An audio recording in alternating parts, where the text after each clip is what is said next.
ጆን ጆን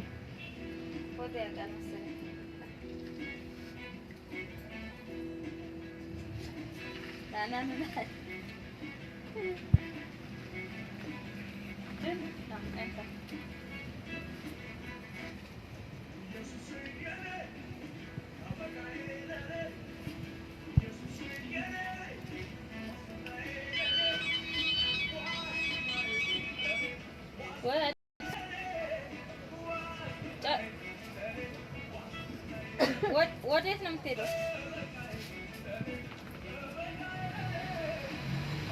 እስኪ ብዛኛው በኩል